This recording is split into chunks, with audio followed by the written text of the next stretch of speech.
A very good afternoon, here. And today we are back with another session in IVDR Celebration Week, where we have our resource partner from GS1 Ireland, Amanda, and the Director of Global Regulatory Services, Greer Deal. Hello, Greer. How are you Doing good, thank you, Jay. That's fine. And so in today's session, we are going to focus more on harmonization, standardization, UDIs, and barcodes. And this is going to be very much interesting, especially with regards to in vitro diagnostic regulations. And we will be going more in detail, and we will be exploring how this goes on further. In the meantime, if anyone from the audience have any kind of questions, please feel free to use the comment section on your respective social media platforms, as the comment section is constantly being monitored. And if there is any question that comes up, I will be happy to pull it up and our experts will be happy to answer them. If you are unable to put your questions now, don't worry, you can drop them on an email and send it to mdd@mddltd.com. And from there, our experts will be happy to answer all your queries. Before we move on, I would like Amanda to introduce yourself a bit more in detail and also what GS1 does and what exactly is your organization all about. Yes, thank you, Jay, and thank you, Greer. I'm delighted to be with you here today, and thank you for the opportunity. So, my name is Amanda Creane, and I'm the healthcare manager here at GS1 Ireland. I suppose just as a bit of a background, kind of a high level of who GS1 are. We're a neutral, not-for-profit member or owned standards development organization.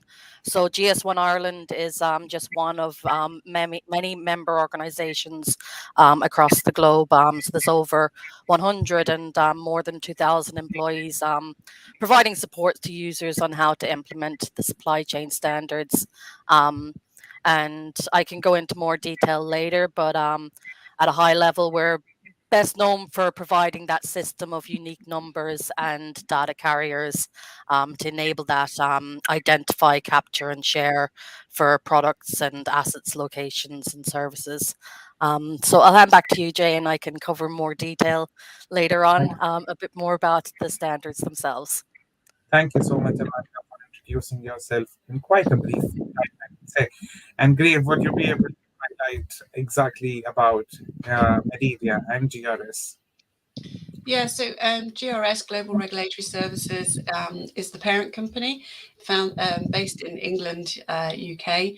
And a few years ago, we spun out Meridia. And the reason for that is because of all these changing regulations, and the technology is becoming so innovative as well. So regulations are trying to catch up. So we wanted to have a consultancy focusing on regulatory affairs and quality compliance based in Europe, to cover the European market and to focus on all things medtech and the periphery. So where devices perhaps may be borderline with being wellness fitness products, then we can help there as well. So regulatory affairs, quality compliance in the medtech sector is what Meridia is all about. And then if companies are looking at going globally, that's what GRS can do. GRS can support our people in Meridia to help our companies go global. Thank you so much, Greer, for mentioning everything in quite good details. And yes, for all our audiences, IVDR Celebration Week is brought to you by Meridia and powered by Regulatory Services. We have a huge lot of partners, which includes Galway Chamber, Midlands, a 40-area development, Xenon Health Solutions, GS1 Ireland, Health and Innovation Hub Ireland, Embassy of India, Dublin, Ireland. And with all these organizations and resource partners, we want the entire medtech ecosystem to be hashtag IVDR ready. Yes, that's all about today's session. And now let's move in and get more details. So this session focuses on UDI and harmonization requirements. Before we move in, would you please throw some light on what these harmonization and standardization practices are about? Yes, so a harmonization, this is really why the regulations are coming into force, because previously we had the directives, and the directives could be interpreted by the EU member states in any way that they really wanted. So if you had similar thinking from one member state to another, then that was great, but it wasn't truly harmonised. But the regulations themselves are attempting to harmonise the approach to how medical device diagnostic companies actually develop their devices and how they label them, and what requirements they need to jump through depending on the risk classification of their device. And then looking further afield, lots of things like 13485, the quality management system for devices, is now becoming more acceptable in other areas of the world. So if you really are wanting to go beyond Europe, then that can open doors for other territories. And specifically for today, the UDI is a method for harmonising globally, not just in Europe. So it's going to take time to harmonise across the world, and different territories, different countries will still have their own nuances. But I think that the core foundations will be harmonised across the board.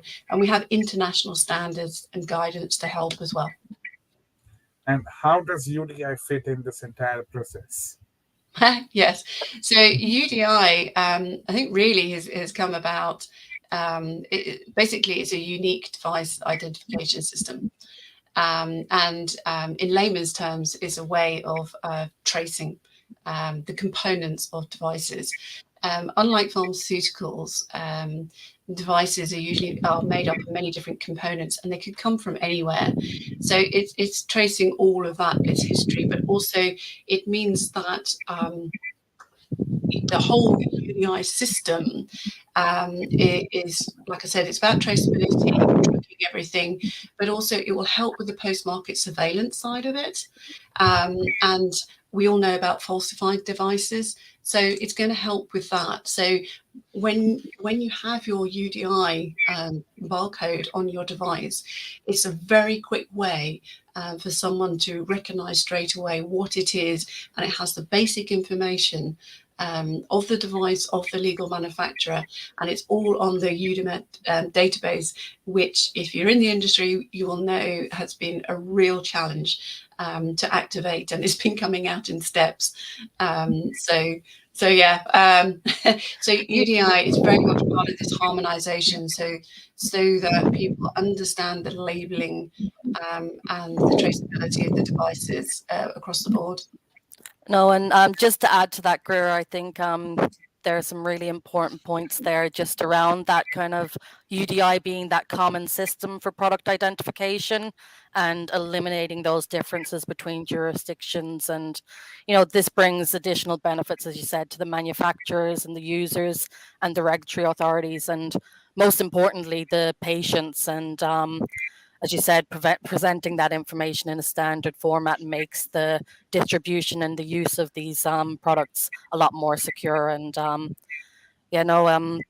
think, you've made some really good points there. And just to mention as well, just about how at a high level it's being led globally by the IMDRF as well, and they've published some really good guidance documents as well around this need for the harmonization, which a lot of member states or a lot of states are following. So, thanks, Amanda. Appreciate that. Interesting. Thank you so much, Amanda and Greer. If I may continue, is UDI or harmonization practices mandatory or optional to follow by IVD manufacturers?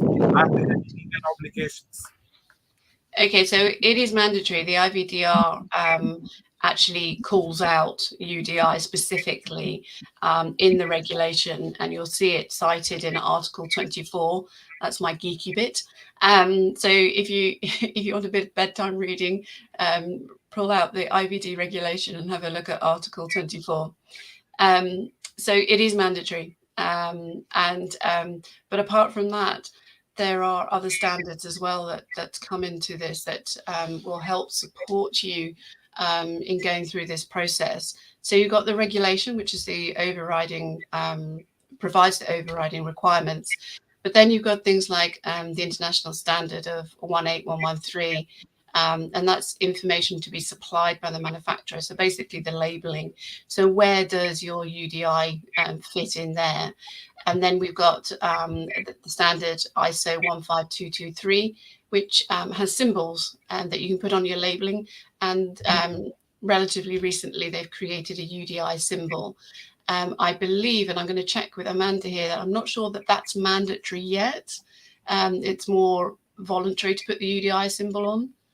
I think in terms of IVDR, there is some timelines which are published on the EC Commission site. And of course, it depends on the classification of the device as well. It's, as you said, in that phased approach. So I think due to COVID, some of the timelines were changed. So I think that's always the best point of reference as to regards to the timelines and when things are due. But yeah. Thanks. And then there's also the MDCG guidance 2018. And as a colleague said earlier in the session this morning, you know, MDCG, they call it guidance, but notified bodies actually look at that guidance. And if you're not following it, then they want to know why. You know, you've got to provide a really strong, robust justification why you've not followed it. So, you know, why reinvent the wheel? Follow the guidance. So I would say they're key sources where you need to go and have a look and determine what your requirements are with respect to UDI. Mm-hmm. Yeah, thank you so much, Greer and Amanda, again. And Amanda, my next question will be to you. What are GS1 standards, and how can manufacturers GS1 standards for fulfilling UDI requirements? Yes, so thank you. So this is something I could talk about for hours, but as I said earlier, GS1 is that neutral, not-for-profit, member-owned standards development organization, and we are best known for that, providing the system of unique numbers, the data carriers, so the barcodes, the information sharing standards, and our core business, we license and allocate and administer this bank of numbers that enable that global unique identification of products and services. So we started actually in the food sector and are involved in every industry sector now as well. And my role specifically, as we said earlier, is in healthcare. But I suppose GS1 standards, as a core, they're device and system agnostic. So back to that harmonization and standardization. And at its simplest, it's the barcode. And I like to give that example of, imagine going to do your grocery shopping and imagine doing that without barcodes. And more importantly, can you imagine if there was non-standardized numbering systems in place? If somebody was scanning your loaf of bread and then your carton of milk, if people were just applying their own numbers, there would be a chance that information could be stored in a system with the same number, and then that gives knock-on effects onto how to pull out that information. So just in summary then, so as I said, the GS1 standards allow for that identification through the numbering, the capturing of that information through the barcode on the product, and then that enabling of the sharing of the information. And it's not only just about products, we also look at the identification of people, locations, and assets and more. And specifically to healthcare, this does deliver tangible benefits such as, and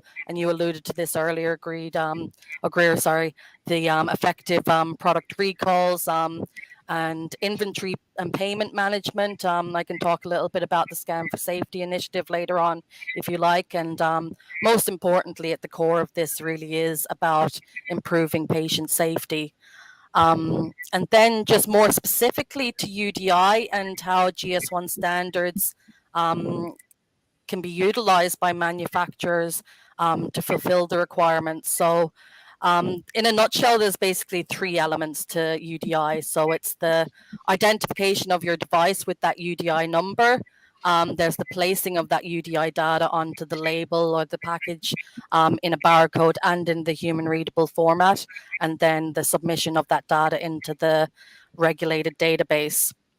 So if we take it back a step just to that unique device identifier number, so this is, so basically, if you think about what's on the barcode on the product, there's two elements. So there's the device identifier, but then you also have your production identifiers. So your UDI number is what would be identifying the product. And in terms of GS1 standards, this is your GTIN. So it's the fixed portion, and it identifies the labeler, the specific version or model of the device. And then when you move to your production identifiers, it's either the variable portion. So this is where you're looking at batch specific information. So if a serial number is required, serial number, expiration date, the batch number, as I said, the data manufacturer, not required in EU, I believe, but maybe for other jurisdictions. And this, in terms of GS1 standards, is what is represented by application identifiers, and these basically are used to store that information in the barcode. Another level, which I know is we get a lot of questions with personally at GS1 Ireland, is a difference to the US FDA regulation and the UDI requirements there.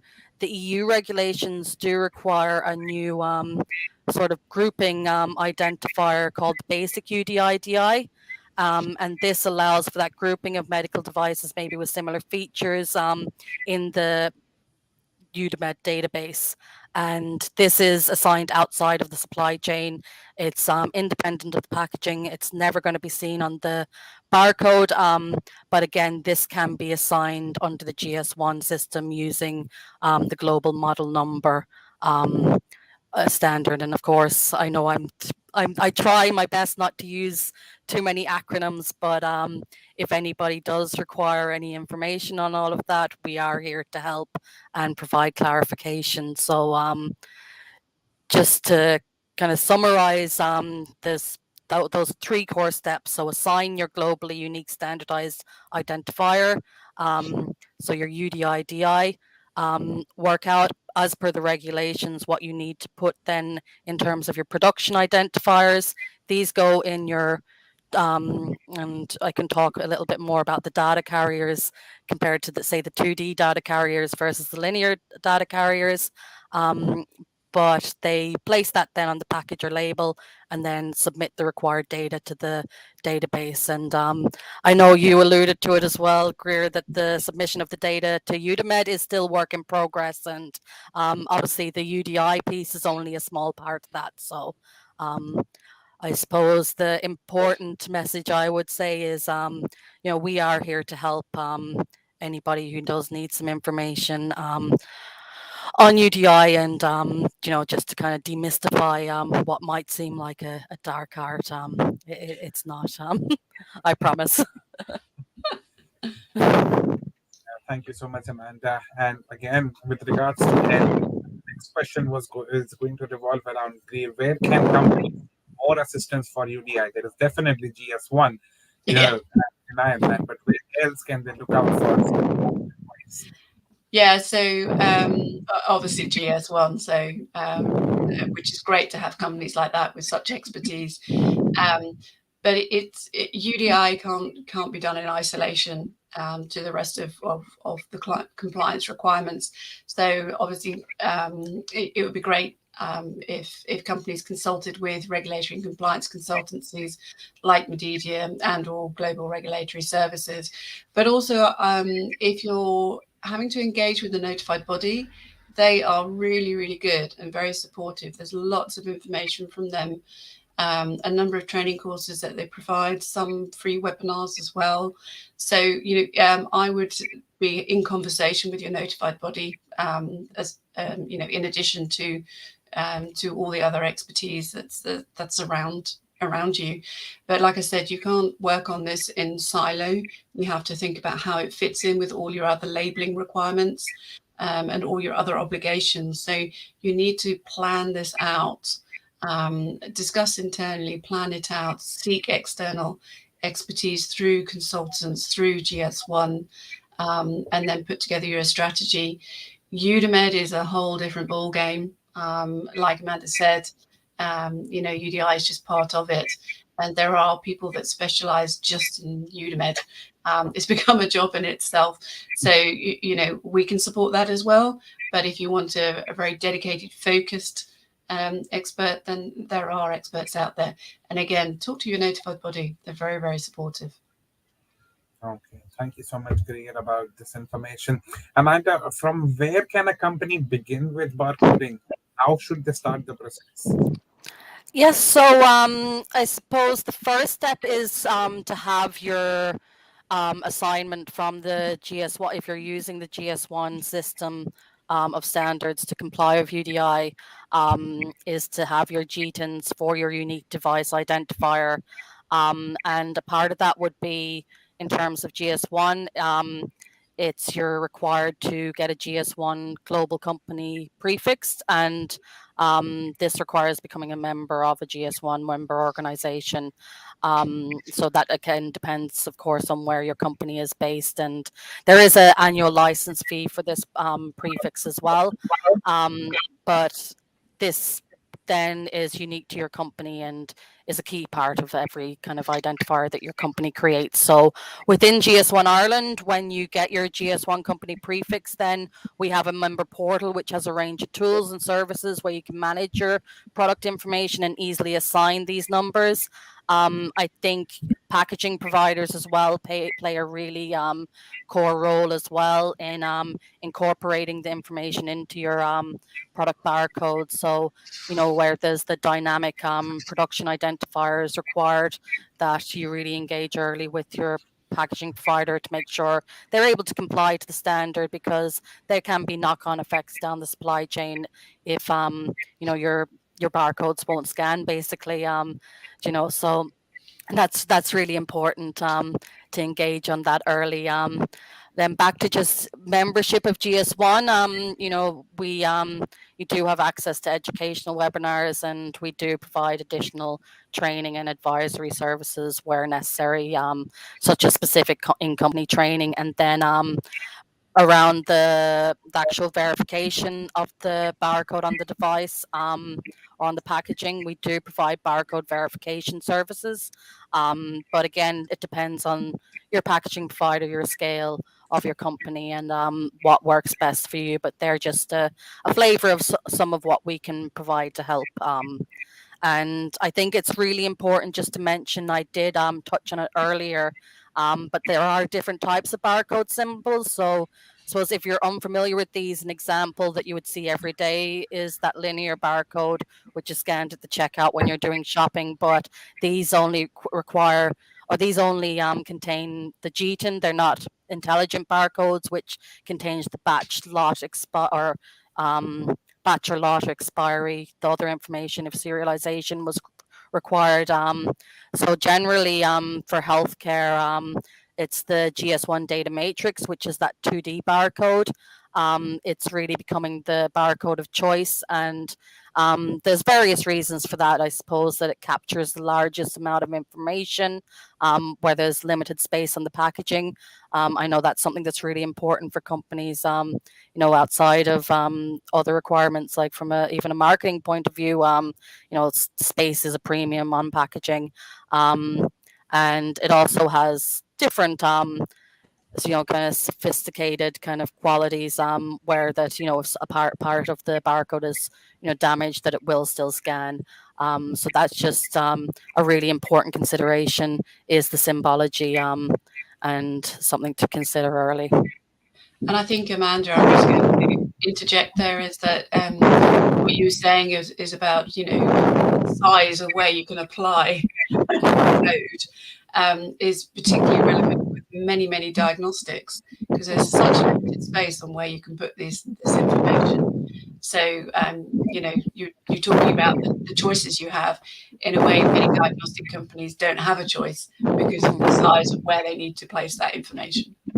Yeah, no, definitely. And I suppose there's a lot of technical standards, as I said, around that, the minimum size that a 2D data matrix can be for it to be scanned. And, there's the experts are there. We can provide the help if needed. And, don't ever be afraid to reach out to either GS1 Ireland or any other GS1 member organization for some answers to those questions. We're here to help. Thank you so much. Does barcoding help in entire supply chain? Yes, so I think that's a really good question and something that I would be quite passionate about. So I suppose the benefits are quite obvious from the logistics, the regulatory, and the supply perspective. But if we take it back to the level of the patient and what's happening out in the healthcare community and hospitals, having that visibility of inventory allows for that better availability of devices within the hospital, and it really means that care can be provided at the right time. And I mentioned the Scan for Safety initiative earlier. So there are several track and trace projects in Ireland, both at a national and hospital level in a range of different areas where they're using the barcode on the product then to gain some real benefits by implementing that barcode scanning at the point of care.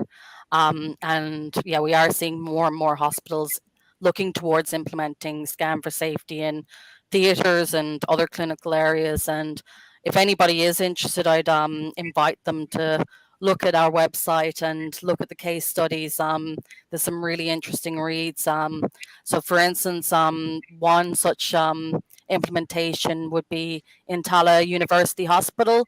So they found that their clinical staff were using a huge amount of their time per week managing inventory, and they didn't really have much visibility on what stock was where and tracking expiry dates. And of course this provides a significant risk to patient safety, and like a clinical nursing manager or clinical staff shouldn't be using that time on that time is valuable for them. It should be used on clinical care. So they're actually using the UDI barcode to scan in theaters, scan products to patients, enable automatic reordering of products within the hospital, and it gives them full visibility of what products were used in what patient and where. They have the increased patient safety as well if that recall as it moves down the supply chain, that they can have alerts and saving time and really those leaner inventory processes. And yeah, I just think even just like that recall management is huge. Like if we think if you're looking through trawling through paper records, the use of the barcode and scanning the barcode into systems can really kind of enable that full end-to-end traceability to the patient. So Yes. Okay. Thank you so much, Amanda. Amanda, if you able to move your mic a little far from you. So I have comments from the viewers that it is affecting. Um, yeah, if you would just like to test your mic once, so that it's not too far and not too near. can you hear it okay now? Yeah, that's all great. Yeah, thank you so much, Thank you and Amanda. apologies. That's no problem. Technical, with everything that's gone so technological and virtual, these are just small glitches. So yes, okay. And Amanda, we were all discussing about harmonization, standardization, and the advantages in the supply chain. Are there more benefits of barcoding? Yeah, so I think I have covered a good few of them there, but to summarize, um, just that improved recall procedure, that adverse event reporting, and really core is that documentation of product and patient relationships, enabling that capture through a scan into health records and registries. I know there are some requirements. Around I'm not sure for IVDR, Greer, but for I know for implantable medical devices, to be able to record from the UDI the into patient records, preferably by electronic means, but obviously they might be done otherwise. And yeah, really just I said as that visibility of inventory that it can enable in the healthcare setting, and just really allowing for that better availability of devices. And what are the common pitfalls that the manufacturers should avoid when they are utilizing barcoding in their supply chain? Yeah, so and I suppose I have been speaking a lot there about the hospitals, but if we take it back yet to the manufacturers, I suppose just to point out that there are technical standards around the barcodes, ensuring that it scans. And as I said, we are here to provide guidance and advice on this. There's one really important one, which is that ordering of the production identifiers. So the production identifiers being your additional information such as that lot expiry. There is a method as to how that should be encoded, the order. And again, there's a standard. It's there. We're there here to provide the information on that. The type of the barcode symbol, as I mentioned earlier, and the sizing, and I suppose really just making sure the barcode scans as well before it leaves the factory is really important. But the one last really important thing is that packaging hierarchy. So when we talk about the UDI, DI, and the barcode, you have to think then of your packaging hierarchy as well. Do you need a barcode for the each, or if there's a box, and how that behaves through the supply chain, and just that it's really important that a GTN is required for every packaging level when you're looking at that through from a logistics and supply chain point of view. But I suppose I don't know if you have any questions, Greer, or on any of that, or no? No, that's fine. You were mentioning that UDI, a lot of people will see it as a dark art, but it's not. There are people out there like yourself and us who can enlighten everybody. It seems it's like everything, when you look at the whole thing in one go, you think, oh my goodness, and you want to lie down in a darkened room and don't know how to deal with it. So, but if you break it down into baby steps and you seek proper advice and GS1, like you've just said, you offer a lot of training, a lot of information. So people are not on their own, and there is a lot of help out there. So don't be frightened. No, and I think it is really important to recognize that, UDI is only a small part of this. It's a huge regulation. It's a huge undertaking for any company. So we are here to, as I said, demystify and try and break the information down easily for our members. So.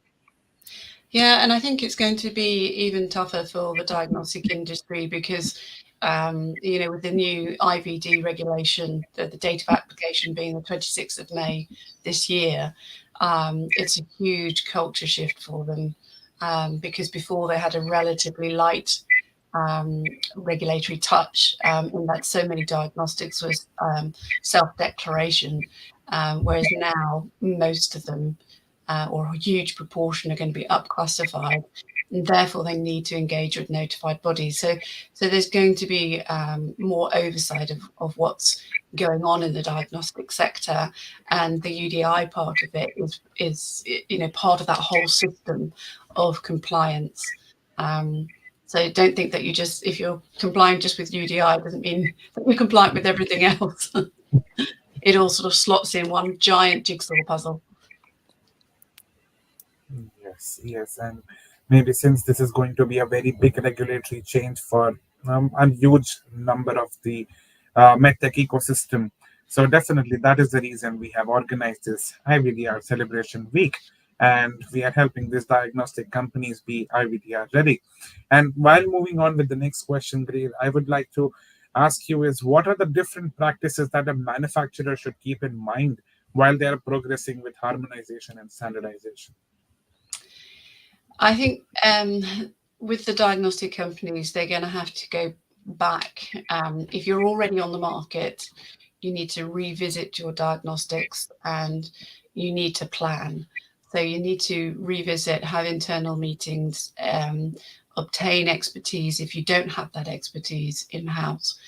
You need to look at the what your diagnostic does, define it, redefine it again, reclassify it, and then you can start looking at what the regulatory requirements are to ensure compliance with the EU requirements.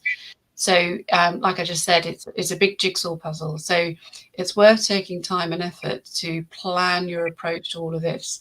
And I would recommend putting together a regulatory strategy, what I call a regulatory strategy roadmap. And in that, you'll include your UDI and what that means to your company, and when you should be entering into discussions with people like GS1, and think about the timelines of when you need to get everything in place so that you can apply it to your diagnostic before you place it on the market. The other thing is the date of application for the IVDR. It's not been delayed. It's still going ahead on the 26th of May this year. But with regards to it's more of a soft application. So depending on the risk classification of your diagnostic will depend on when you need to be compliant. So there are timelines, and Amanda has already mentioned about the soft approach, and I've just got here the dates because I need to be absolutely certain here. So placing a UDI carrier on the labels of devices. If your device, your diagnostic rather, is a class D, then the deadline is the 26th of May 2023. For Class C and B diagnostics, the deadline is the 26th of May 2025. And for Class A diagnostics, so that's your self-declared ones, the deadline is the 26th of May 2027. So just as a reminder, the risk classifications under IVDR go from A to D, and A is your lowest risk classification, so that's your self-declaration. And then from B up to D, they're the higher risk classifications, with D being the highest. And that's where you need to engage with your notified body, who will review your technical file and audit you, so that you can place your CE mark and launch onto the EU market. Thank you so much for running by all the important deadlines and also the preparatory measures. There is one more question that we are going to pull up, but before I move to that question, I would like to remind all our audiences that tomorrow is tomorrow we are going to have session 5 and 6. So at 11 a.m., we will be live again, where we are going to talk about what is a clinical performance study and why do you need it. And tomorrow again at 2 p.m., we will be live with where to start in order to launch an IVD medical device onto the EU market. So these are the two important sessions which we are going to cover tomorrow. And if you have anyone who would be interested, feel free to share the links with them. And you can find us on all social platforms, which includes Facebook, LinkedIn, and YouTube by searching hashtag IVDR Ready. And that's how all our sessions will come up with additional resources revolving around IVDR. Yes, and moving on to the final question for today's session is going to be for you, Amanda, and then for Greer. But first, Amanda, would you give us 3 key takeaways for the EU IVD manufacturers, especially when we consider harmonization, standardization, and UDI practices? All right. So I think the first one is get started.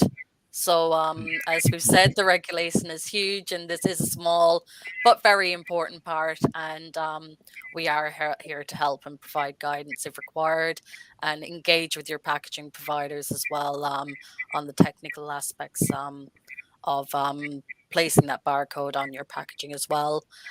Think of the patient safety elements that barcoding can provide outside your general logistics supply chain.